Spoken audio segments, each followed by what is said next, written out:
We have a big announcement from the Jose Vega campaign. This is the first anyone's seeing of this video here, so we're going to go to Jose. All right, so people have been asking for an update on the campaign and the petitioning, and I have one for you. The truth is, we are at our petitioning goal. We set out with a goal, and we met that goal. But we're not done petitioning. We're still petitioning. We have about a week and a half left until we actually have to hand in the petitions, and we're still going. Therefore, we're going to be out every day, and on Saturday, I want to do one more big rally to get as many signatures and petitions as we can. Now, before I continue on with what I have to say, none of this would have been possible without you. Everybody who came out, everybody who donated, everyone who supported us online and supported us in person in the Bronx has created an atmosphere in the Bronx where people now recognize us, they recognize me, they recognize the campaign, and they are getting people to talk. Some of you flew out for my campaign from places like Missouri and Ohio. Some of you took work off for weeks just to petition for me. That is something that I will forever be eternally grateful for. The things that people did to make this campaign work. It's truly, truly grassroots. And that is something that Ritchie Torres nor IPAC can ever understand. We are truly funded by you. We are powered by you. We are not funded by Israeli Zionist money. We are not funded by IPAC money. I'm only beholden to people like you who support the campaign, who support the truth, who are trying to fight for a free Gaza.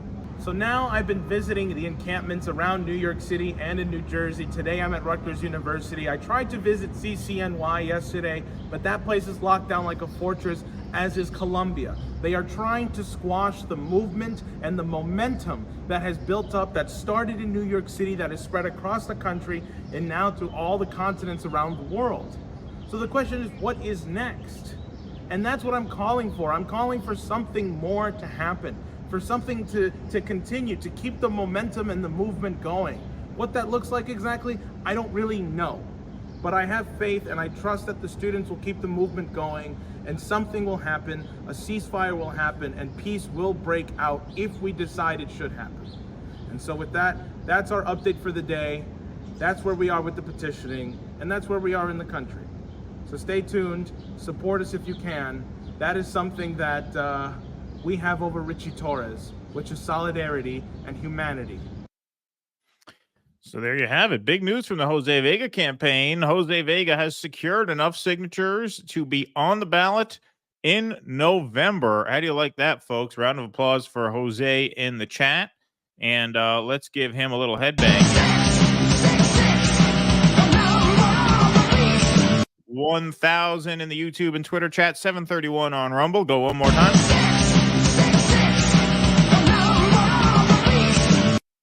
Now, the weird thing is Jerry Seinfeld's wife donated. Yeah. Well, we never saw that coming.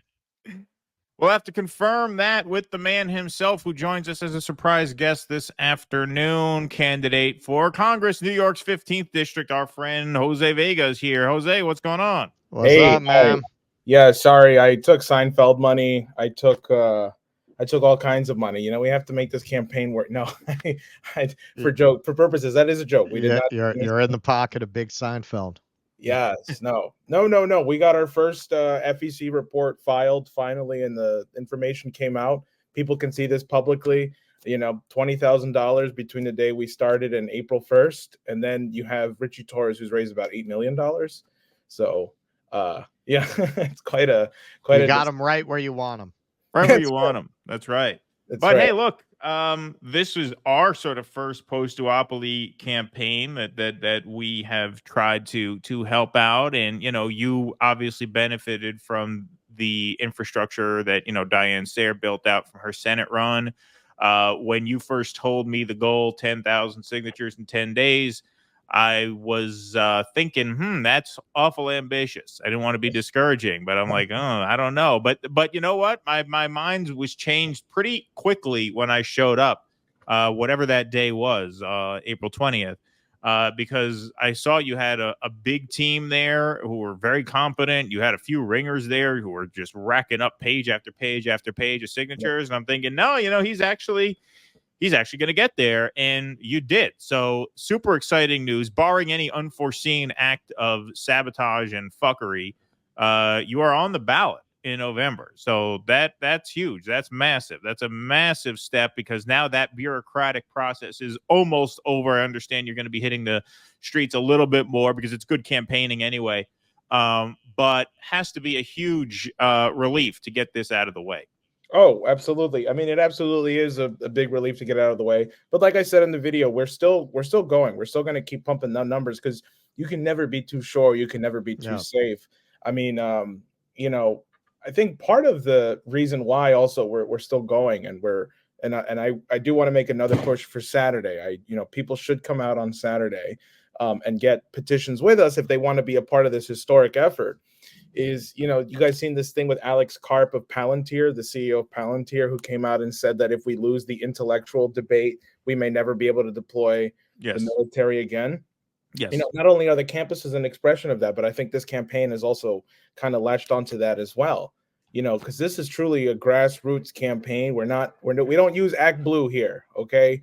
We use our Stripe payment gateway, okay? And we do this thing all of ourselves, right? Big Stripe. Yeah, exactly. So, and people should, of course, donate. And if people want to come out on Saturday, they should contact the campaign. I'm not making the location public this time like we did last time, because, with the campuses and the police kind of, sweeping everything, we want to be a little more safe and secure, and we want to limit the risk also, like you said, of all this fuckery happening where they're going to try and get us on some technicality. So if you've already well, the good thing about you running in New York State, and New York City in particular, is the New York Board of Elections is known for its unimpeachable integrity. Oh, you're right.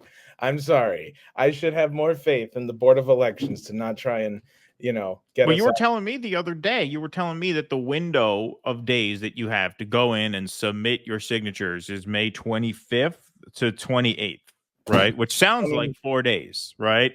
But when you look at the calendar, the 25th is a Saturday, the 26th is a Sunday, the 27th is Memorial Day, so that's a holiday. So will not be there. So really, you have 1 day. You have to be there on the 28th. Now, you think the 24th. You'd think a pro-democracy state like New York would shift that so that you have 4 weekdays to get it there. Instead, 3 out of the 4 days that you have to submit the signatures are non-business days. Well, yeah, exactly. Well, to be fair, it's actually the 24th, so you can do it on that Friday. Okay, my mistake. Friday, right, but still, right? Still, you only have 2 days to actually submit the day. Yeah, of course. I mean, that's just another trick that they have up our sleeve. Oh, and that also, too, by the way, as to what day we'll be handing them in is also kind of a mystery. We haven't decided yet if we want to make the day public or not. So people, if they want to be updated, they should come and sign up on the website to be the first to know.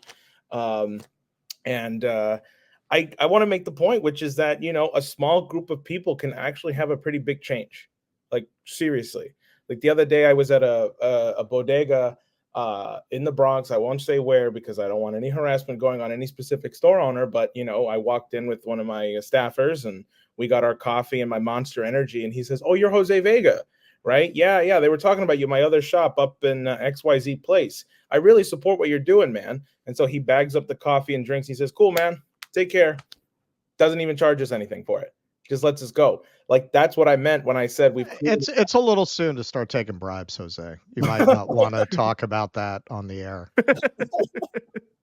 But you get what I'm saying. Or like, I signed up a lady the other day who said, "Oh, my girlfriends were talking about you. Yeah, they see the people wearing your hats. Yeah, are you good? Are you one of the good ones? Should I sign this thing?"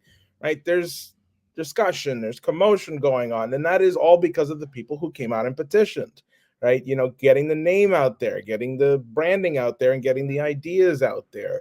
Right? We're building something here slowly, going over and over and over and over again. So I really want to emphasize that a minority of people have the ability to create big effects and big waves. Sometimes you can't even measure it. So we are scaring the crap out of Ritchie Torres. I mean, and it's going to come down hard. I don't know what the slanders are going to be, but they're going to come, especially when we get confirmation on it. Yeah. Well, at around that time, we will be doing a fundraiser for you with Jimmy Dore in the Bronx. So you're going to make a speech. Jimmy's going to do a comedy set, and then you and I and Russ and Jimmy and whoever else he can get to come, we're going to do a sort of panel after the comedy show, and that's going to be June 6th in the Bronx. I don't think we have exact details yet, but will you make those details known through your site? I'm assuming a big blast is going to go out about that. A big blast will go out, and Jimmy will also announce it on his show too. Yeah, so make sure you guys are signed up on the website for updates, votevega.nyc, because if you're in the city, if you're in the area, you're going to want to come out to that fundraiser. That is going to be quite the time. And that's going to be in the Bronx. Sorry, I'm stalling while I find the goddamn thing. Here it is. Votevega.nyc. There it is. No, He's playing for time. Yeah. It's going to be great. It's going to be a great day. People will be optimistic. And just one more thing, which is I wanted to announce also, people may have seen this. I put this up on my Twitter. I put this up on my site, Bronx Freedom Summer. Hochul said this thing that kids in the Bronx don't even know what a computer is. Like what a total. So we're launching a summer. Well, you got to play the record player for them so that they know what a computer is. So I'm calling for there to be a creation, which I'll hopefully be involved in, of a summer program, which I have a lot of experience doing. I've run New York City summer programs before. I've been in them and I've run them. We're going to be doing a whole, this in the summer. And we are looking for people who have experience in running summer programs, who can donate and help us get the supplies and materials needed, people who are willing to work on the ground, because that's going to be just as important as campaigning. Right. The summer program idea with the kids in the Bronx and educating them, teaching them actual political theory and history, I think is going to be great. And I'm sure Russ is going to come in and do some modernist play that will certainly resonate with all the kids in the Bronx. So, hey man, I'm very unpretentious. That's one of the things that's actually why I didn't get an MFA. Oh, because I was like, what? Okay, 4 years getting a BA. Yeah, I learned a lot of technical shit about how to direct. But by the end of that process, I already felt like, when you study it that way, you wind up going off into experimental jazz because it's where you're going to go. If you're really getting that caught up in the aesthetics, eventually you start directing for other people who have been educated in that area, which means you're going to start getting into experimental stuff because you're just talking to them. That's it. You really lose touch with art as grounded in society. So when most of the people who really wanted to make a profession out of it were already applying for their MFA in their senior year. People asked me if I was going to apply. I said, why? So my work can become more obscure and inscrutable than 4 years of a BA has already made it? Nah, I need to get back to the streets, man. Okay, good. So it won't be modernist. Well, I was thinking Annie Jr. No. It's so funny because the other day I signed somebody up who was like, oh, I can't sign because I work for an elected. And then I said, is it Ritchie Torres? They said, no, but somewhere there. And I just started talking to the person. I was like, well, you can sign, first of all, if you haven't signed for anybody else. And she is like grilling me on like, well, why do you want to run? Why against Torres? And her last question was, well, why don't you look the part? I was like, lady, I have one suit. Yeah. I have one suit. Well, I am out every day for 5 fucking weeks. I do not have the time nor the money to dry clean my suit. And secondly, I've gotten lots of signatures because people are like, oh, you got the curly hair and you look like us. Okay, all right. I trust you. Because exactly. They don't get that. Of course. They don't get that. Right. No, absolutely. That. And so it was interesting to me that this woman who works in the political arena for an elected official thinks I should look the part, but the everyday common people are like, nah, man, I'm signing you up because you don't look like everyone else. Right. Well, and what was really interesting when we went out there, nobody liked Ritchie Torres. It's so interesting when you talk to people on the street. Nobody likes Ritchie Torres. Nobody backs Israel. I had one guy, we talked about that. He flipped because I told him Ritchie Torres is supported by IPAC. He said, I like Ritchie Torres. I said, you know how much APAC money Ritchie Torres takes? He said, well, what about Jose Vega? I said, he's against it. He was like, all right, I'll sign. There you go. Well, you see, because people know, first of all, that Ritchie Torres sucks, but they also don't know there's an alternative unless you present them one. Right. That's why, like, we have to flood the Bronx in the summer. Summer's going to be great. All right. Like, people should come out, spend a weekend in the Bronx, handing out literature, tabling, canvassing, the whole shebang. It should be fun. Like, that's one thing I want to emphasize. This campaign is going to be fun. As much as we're going up against a Goliath here, and believe me, I mean, I've been seeing how it's a double-edged sword. As we get a lot of support from the community, we've also been getting things from the other side, too, that have been trying to intimidate us. I won't go into specifics on that for security reasons, but all I'll say is it's going to be fun. Like, if you think slaying a giant is fun, then this campaign truly is for you. And well, this is the thing. I mean, when you said, people, just want an alternative to Ritchie Torres and they don't know there is one, this is the real power of an independent campaign. And for those who are tuning in and are not hip to Jose's campaign, he's not running in a primary, he's running as an independent. So when we say he's on the ballot, that means he's on the ballot in November on the big day, Yes. right? Yes. And the real power of that in a blue district is that under normal circumstances in a deep blue district like the Bronx, people assume that the alternative to Ritchie Torres is a Republican who they also hate and probably hate even more. But when I told them, no, he's running as an independent, I got a lot of people saying, oh, interesting, because they didn't think of that. Right. And in a district like the Bronx, it's almost like the Republican is the spoiler in a three-way race because the Republican has no chance of winning. You're better off running as an independent than on the GOP ticket. And so by running as an independent, you introduce a lot of people for the first time to the idea that, no, actually, you can vote for someone other than Ritchie Torres who's not right-wing. And that presents a real opportunity for people. I use that a lot to get people to sign on the dotted line, as did many people who I was out there gathering signatures with. So that's great. And now one more thing I have to ask you, unless you wanted to add something there. Go ahead. No, go ahead. One thing I wanted to ask you, you said that when you got the number of signatures you needed, you would cut the hair. But did you grow to like the hair? Is that your thing now, or are you going to cut it? No. That's not it at all. That's not.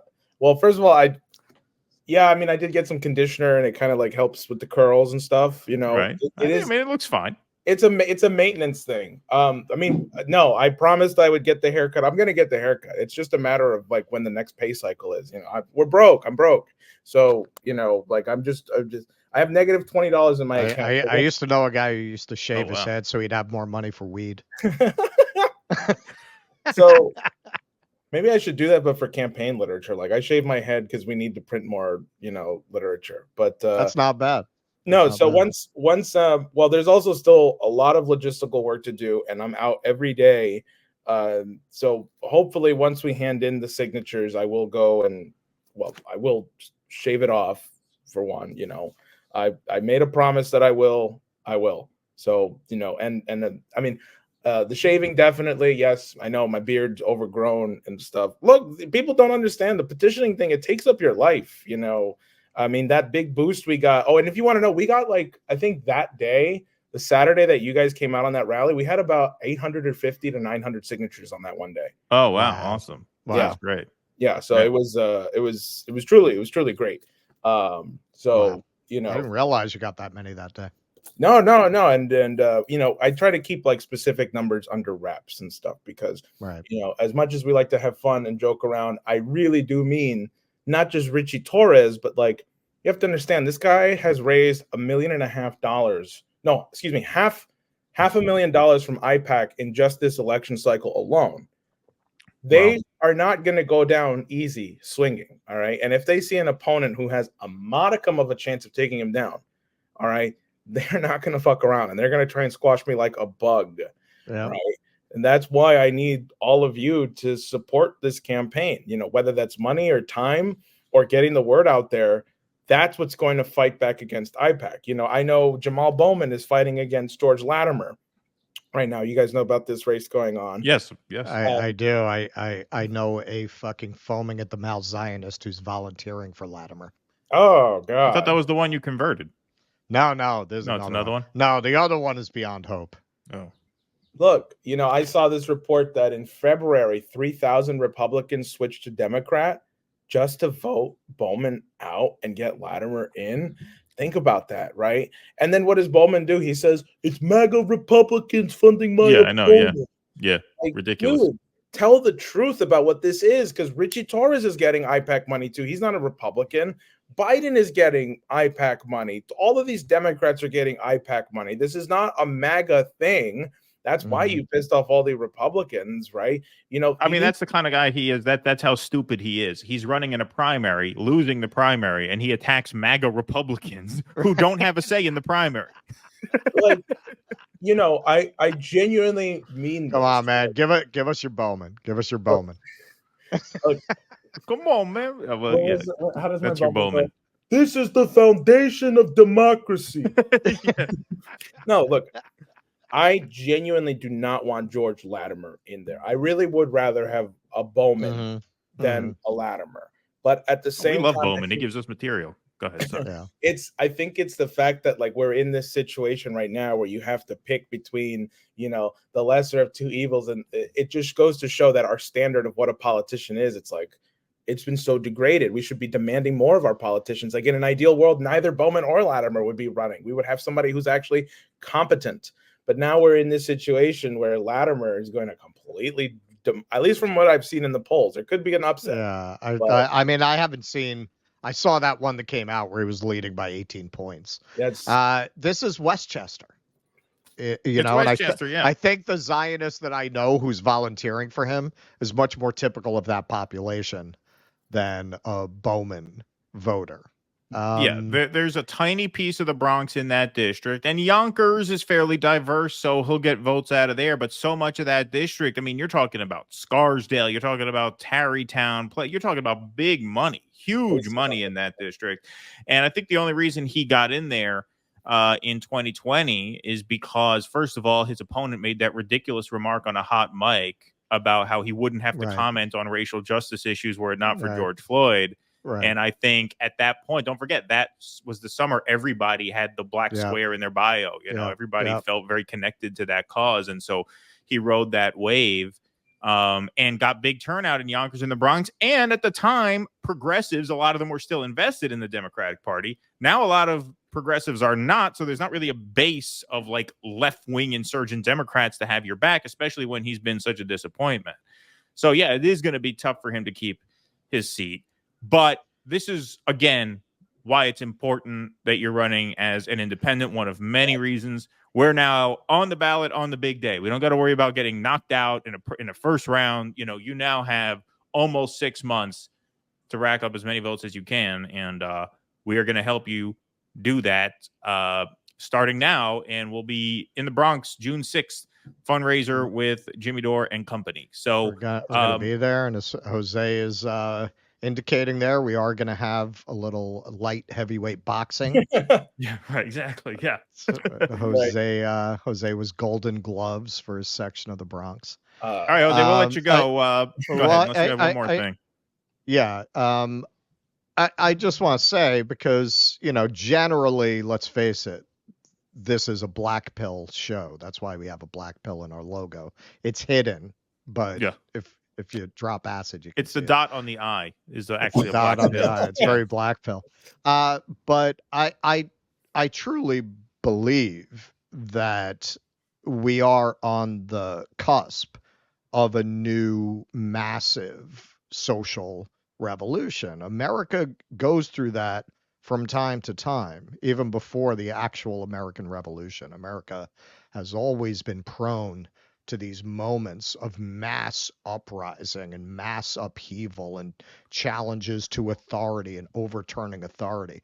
And if you see the story we're going to be covering later, where 70% of people want to drastically change the economic and political system, this is one of those moments of major upheaval and change. And as much as we've been lamenting, there's no art, there's no culture, there is, man. There is. There are musicians out there who are singing about these things. There are the painters. There are the writers, just as there were in the 40s, but you didn't hear of them because everybody was too busy going, rah, rah, we beat the Nazis, we beat the Nazis. You didn't see that counterculture, but it was there and it bubbled up more and more over the succeeding years.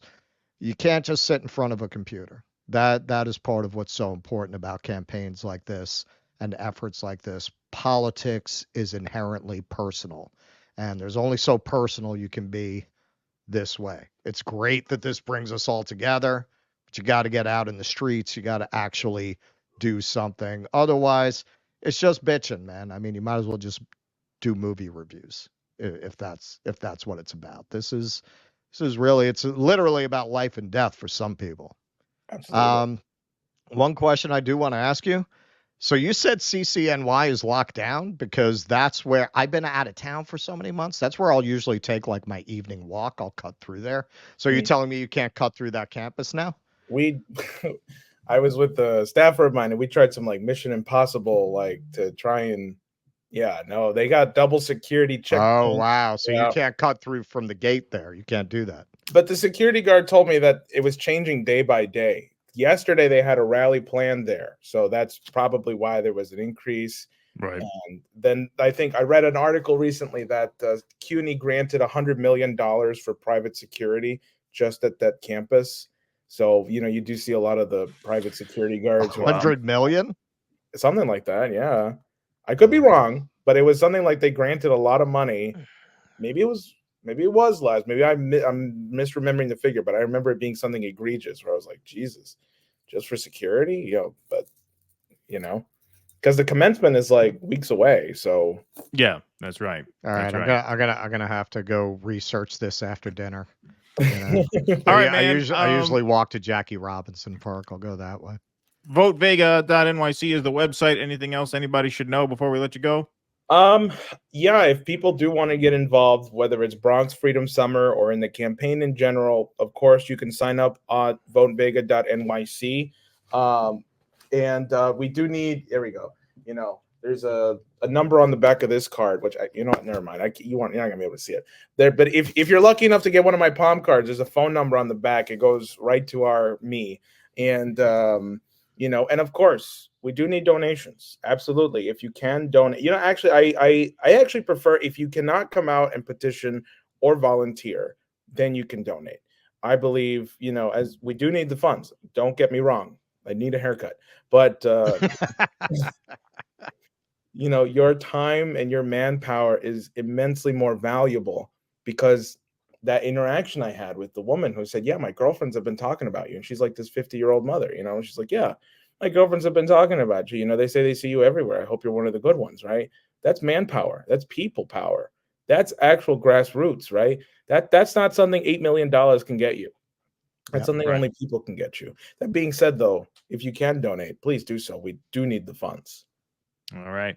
Beautiful. Thanks, man. Always a pleasure. We'll be in touch many times before June 6th, but we'll see you out there.